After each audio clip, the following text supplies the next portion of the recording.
Hello, my name is Spencer Joyner, and I'll be talking about the ethical issues of the opioid crisis. Imagine you're recovering from back surgery. Your doctor hands you a prescription and tells you this medication is safe, effective, and most importantly, not habit forming. You trust them. You fill the prescription. 3 months later, you can't stop taking it. That scenario played out millions of times across the United States starting in the 1990s. And it didn't happen by accident.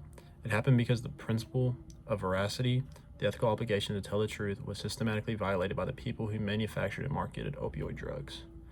The opioid crisis is a decade-long public health emergency driven by the misuse and addiction of opioids, including prescription painkillers, heroin, and synthetic opioids like fentanyl. Since 1999, more than 806,000 Americans have died from opioid-related overdoses. Today, I want to argue that this is just not a public health tragedy, it is a story of ethical failure at every level. Using the four prime principles of bioethics: autonomy, beneficence, non-maleficence, and justice, I will show where those failures occurred, who bears moral responsibility, and what a biblically faithful response demands of us. The roadmap. We'll move through the history of the crisis, examine the current data and trends, apply the bioethical framework in depth, look at real case studies, explore how different cultural communities have experienced a response to this crisis, and end with what Scripture calls us to do.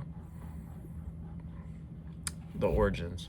To understand the ethical dimensions of the crisis, we need to trace to its origins. In the late 1980s and early 1990s, medicine faced a genuine and important problem. Chronic pain was being undertreated. Patients with cancer, back injuries, and post-surgical pain were suffering unnecessarily. The push to treat the pain as the fifth vital sign, alongside pulse, blood pressure, temperature, and respiration, was clinically well-intentioned.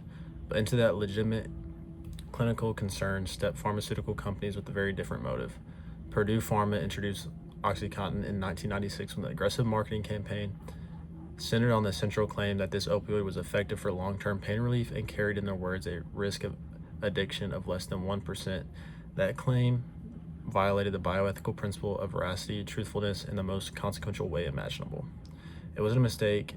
Internal documents would later show that Purdue executives knew the drug wore off well before its advertised 12-hour window, which drove patients toward escalating doses and dependence. The three waves. The CDC identifies three waves in this crisis. The first wave ran from the late 1990s through about 2010, defined by explosive growth in opioid prescriptions by the mid-2000s. The United States, with 4% of the world's population, consumed roughly 80% of the world's opioid supply. The second wave began around 2010 when regulatory crackdowns and pill reformulations made prescription opioids harder to obtain. Many people already physically dependent on opioids shifted to cheaper, more accessible heroin. This wave struck suburban and rural communities hard, communities that had never experienced significant heroin use. The third wave began in 2013 with the rise of illicitly manufactured fentanyl, a synthetic opioid 50 to 100 times more potent than morphine, pressed into counterfeit pills and mixed into the drug supply. Fentanyl made every use potentially fatal. By 2022, synthetic opioids accounted for approximately 90% of all opioid overdose deaths. The social context. Understanding the social context matters enormously for the justice analysis. The opioid crisis did not land equally across society. It devastated communities already struggling with economic decline, unemployment, and inadequate mental health care. Communities with less political voice and fewer treatment resources. That context is not incidental to the ethics, it is central to them. Now I want to get into the scale of the crisis. Let me give you a sense of the scope. From 1999 through 2023, more than 806,000 Americans died from opioid overdose. At its peak in 2023, the toll was approximately 79,000 in a single year, more than 200 people every day. That's comparable to a commercial airplane crash every single day of the year. There is cautious hope in recent data. In 2024, opioid overdose deaths fell sharply to approximately 54,000, a 32% decline, driven largely by decreased fentanyl-involved deaths, expanded naloxone access, and broader availability of medication-assisted treatment. Provisional data from 2025 suggests this decline has continued, but we should be careful not to mistake progress for resolution. Deaths remain about 4,200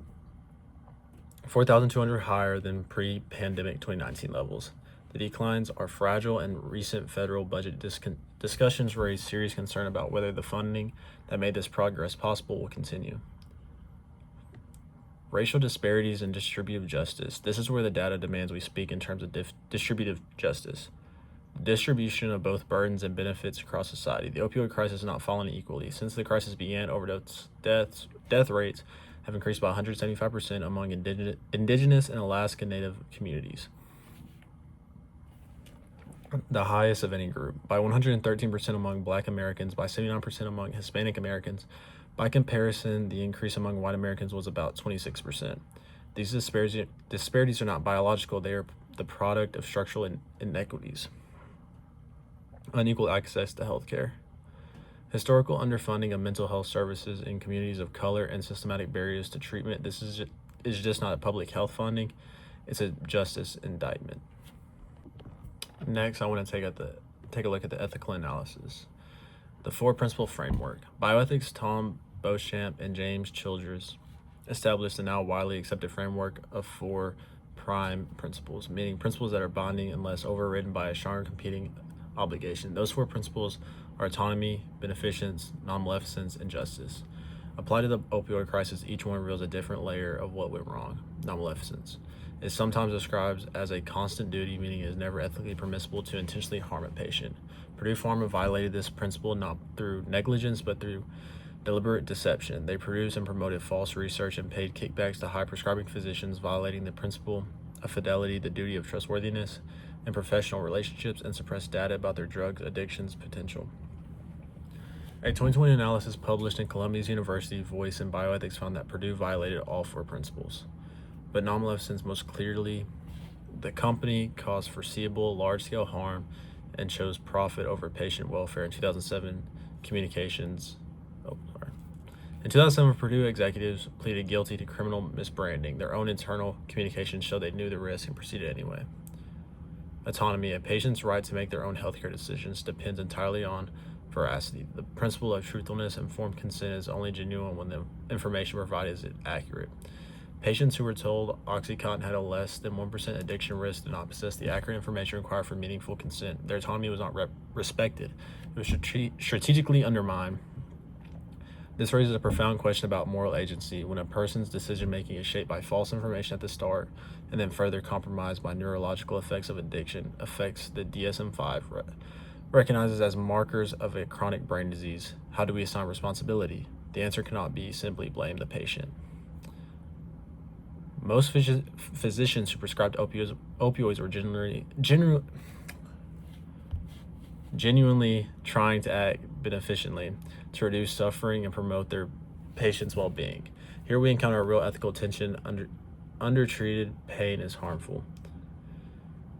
A physician who refuses to address genuine suffering is also violating beneficence. The clinical challenge is not simply prescribe or don't prescribe. It is how to weigh short-term pain relief against long-term addiction risk. What is not defensible, however, is the paternalistic assumption that patients don't need to understand the risk at all. Paternalism is in bioethics, meaning making decisions for patients based on the provider's judgment rather than the patient's fully informed values. When prescribers dismiss patients' concerns or downplay dependent symptoms, they move from beneficence into paternalism and ultimately into harm. The justice failures of the opioid crisis are systematic. Medication-assisted treatments are clinically proven to reduce mortality from opioid use disorder, yet access to them is profoundly unequal. Rural counties often have no certified prescriber within 100 miles. Medicaid coverage varies by state. Stigma within healthcare settings means people with opioid use disorder are routinely treated with less dignity and less urgency than patients with other chronic diseases. This constitutes a distributive justice failure. The burdens of the crisis fall most heavily on those with the least access to its remedies. And as Gilbert Melandier argues in Bioethics, a primer for Christians, any adequate ethical response to suffering must grapple with the structural conditions that some lives are more exposed to harm than others. Justice is not only about punishment, it is about the architecture of care. Next, I want to go over some case studies, and case one is Purdue Pharma. The defining corporate case study in Purdue Pharma, OxyContin launched in 1996 with marketing that violated both veracity and fidelity, truth-telling and professional trustworthiness. A 2007 criminal guilty plea confirmed the company had misled prescribers and patients. Internal deposition showed that even after the human cost became undeniable, members of the Sackler family denied personal responsibility for what their company had done. In June 2024, the U.S. Supreme Court overturned a bankruptcy settlement that would have shielded the Sackler family from civil liability. In 2025, a new $7.4 billion settlement, the largest ever with individuals held responsible for a public health crisis, was reached with 55 state attorney generals. The settlement ends the Sacklers' ability to sell opioids in the United States and directs funding to treatment and recovery over 15 years. The ethical question for this case leaves open: is financial settlement the same as moral accountability? For most victims' families, the answer is no. Case 2. The patient pipeline. The second case study is a pattern repeated in millions of households. A patient receives a legitimate prescription after surgery or for chronic pain without full disclosure of addiction risk, a violation of informed consent and veracity. They develop physical dependence. When the prescription ends, they experience withdrawal. Some transition to heroin or illicitly obtained pills. Some encounter fentanyl in a counterfeit tablet and die. The Washington Post documented this in the story of Wade Paradise, who died of a fentanyl overdose in 2024 after an addiction that began with a doctor's prescription. Case 3, the treatment access gap. The third study is the experience of trying to get help. The 2024 AMA overdose epidemic report documented that current prescribing restrictions, though introduced to curb misuse, have become barriers to legitimate treatment. People seeking in rural areas may wait months. Medicaid coverage for substance use treatment is inconsistent. In too many clinical settings, patients still encounter stigma, a structural force that, as the bioethics literature recognizes, functions as a justice violation by selectively denying care on the basis of social judgment rather than medical need. Next, we need some cultural awareness. Before I turn to the Christian worldview response, I want to address something the bioethical principle of justice requires us to see clearly. The opioid crisis does not hit all cultural communities in the same way. And cultural competent care treatment that respects and integrates the traditions, values, and histories of different communities is not optimal. It is an ethical imperative. No group has been more severely impacted than Indigenous and Alaska Native communities, where overdose death rates have increased by 175% since the crisis began. But the ethical analysis must go deeper than these statistics. For many Indigenous communities, the opioid crisis arrives on top of centuries of colonization, forced removal from land, destruction of family structures through residential schools, and deliberate dismantling of traditional healing systems. The substance use disorder that results is not separate from that historical trauma. It is rooted in it. This means that treatment cannot simply be Western clinical protocols applied to Indigenous patients. Research published in the Journal of Social Work Practice and Addictions has documented the effectiveness of what scholars call two-eyed seeing. Integrating Western medication-assisted treatment with Indigenous healing traditions, sweat lodges, talking circles, traditional medicines, land-based healing, and the involvement of elders. The NIH's HEAL initiative has funded projects specifically exploring how to center the Indigenous culture alongside clinical treatment, recognizing that identity, community, and ancestral connection are themselves therapeutic. California took a historic step in 2024 by becoming the first state to allow Medi-Cal reimbursement for traditional Indigenous healers and natural helpers as part of substance use treatment. This justice in action, recognizing that healing is not one size fits all.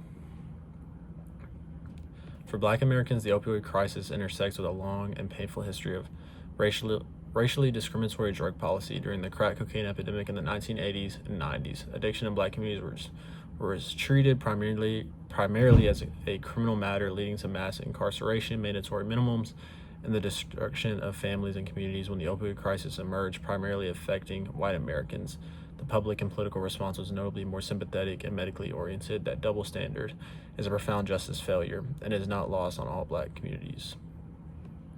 Black Americans with opioid use disorder today face compounded barriers, historical mistrust of a medical system that has experimented on and neglected Black bodies, lack of culturally informed treatment providers, and stigma that can be intensified within some faith communities that frame action as a morally failing rather than a medical condition. Yet the Black church has also emerged as one of the most powerful potential partners in addressing the crisis. Research published in Frontiers in Psychiatry in 2024 found that Black church leaders, when engaged appropriately, are open and eager to partner with healthcare providers, viewing the roles of spiritual care and medical care as complementary, not competing. The National Black Church Initiative has mobilized over 15,000 churches into opioid ministry networks, providing counseling, housing support, and treatment referrals. Programs like the Amani Breakthrough Recovery Intervention specifically integrate faith, community, belonging, and evidence-based treatment to serve Black and Latino communities, showing that culturally rooted care produces better outcomes. Across many faith traditions, addiction has historically been framed as a moral failure, a lack of willpower, a character defect, a spiritual problem rather than a medical one. This framing, however well-intentioned, creates a real harm. Research consistently shows that stigmatizing language, calling someone an addict or drug user rather than a person with opioid use disorder, increases shame, reduces treatment-seeking behavior, and worsens outcomes. The Oklahoma Conference of Churches recognize this and partnered with the State Department of Mental Health to host an opioid summit for communities of faith, specifically to reframe addiction as a medical issue within Christian communities. As one of participant described, addiction is the modern-day leprosy in many faith settings, and the implication of that metaphor is powerful. Jesus touched lepers. He did not condemn them or tell them to try harder. I've been making an ethical argument using the language of bioethics. Now I want to show you that a Christian worldview does not simply agree with that argument. It grounds it more deeply and extends it further. Genesis 1:27 tells us that every human being is created in the image of God. This is not a metaphor or an inspiration. It is a claim about the nature of reality that has direct ethical consequences. If every person with opioid use disorder bears the image of God, then how we design treatment system is a theological statement. To build a system that is inaccessible to the poor, or that treats patients with contempt, or that criminalizes illnesses, is to violate this image. This is not merely a cultural preference, it is a sin against the person of God, reflected in the human face in front of us. The bioethical principle of justice, fair, and equal treatment is not merely a philosophical commitment for the Christian, it flows from the irreducible worth that God has stamped on every human person. In Matthew 25, Jesus identifies himself with the least of these, the sick, the imprisoned, the vulnerable. He tells his followers, I was sick and you looked after me. I was in prison and you came to visit me. The opioid crisis has filled both categories. Every person currently incarcerated for a drug offense rather than receiving treatment is a person Jesus tells us he was in prison with. Every person turned away from a treatment center because of cost or coverage is the person Jesus tells he was sick with. The Christian cannot look away from this. Paul's teaching that the body is a temple of the Holy Spirit gives us a basis for the ethics of care for the body and a framework for prevention, but this passage is often wielded as condemnation against those struggling with addiction, which is a misuse. The same God who calls bodies temples heals and restores broken ones. The letter to the Corinthians begins by describing a community of people who were, in Paul's own words, formerly immoral, addicted, and broken, then declaring that it is what some of you were. But you were washed, you were sanctified, you were justified. Restoration, not condemnation, is the gospel logic. Micah 6:8 may be the single most comprehensive framework for a Christian response to the opioid crisis. What does the Lord require of you? To act justly and to love mercy and to walk humbly with your God. Act justly. That means holding Purdue Pharma and the Sackler family accountable to the full measure of the law and beyond. It means demanding that the $7.4 billion settlement actually reaches communities. It means fixing the racial and economic disparities in treatment access. It means reforming a criminal justice system that punishes addiction rather than treating it. Love mercy. That means treating every person with opioid use disorder as a person made in the image of God and worth every resource available. It means expanding naloxone. It means removing stigma from medication-assisted treatment. It means making sure that churches and communities are places of restoration, not rejection. Micah does not let us choose. Justice without mercy becomes cruelty. Mercy without justice becomes complicity. We are called to both at the same time toward the same people.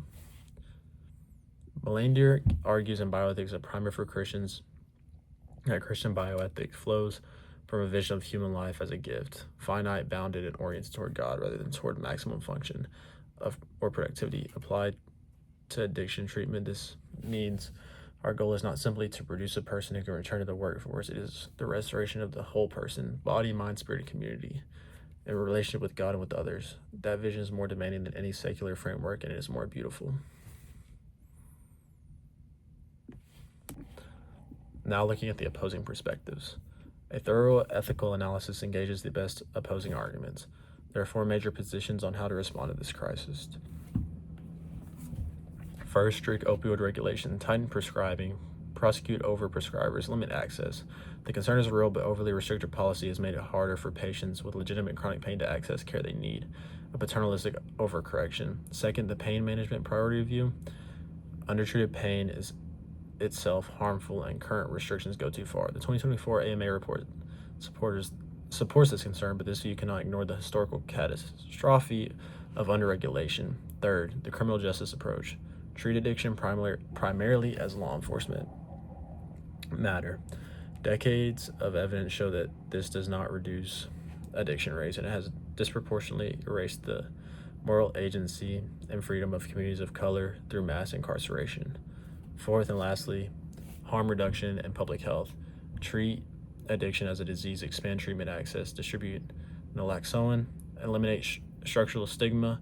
This is the approach I believe is most important with both bioethical principles and Christian ethics. Keeping someone alive is the precondition for everything else, including recovery, restoration, and relationship with God. To close things out, I'd like to say the opioid crisis is not a mystery.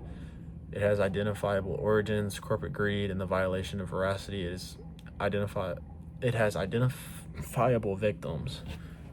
Hundreds of thousands of people whose autonomy was compromised before they ever became dependent. It has identifiable structural failures, a healthcare system built for those with resources, a justice system that punished the poor for a disease they were given. Every principle of bioethics has been violated.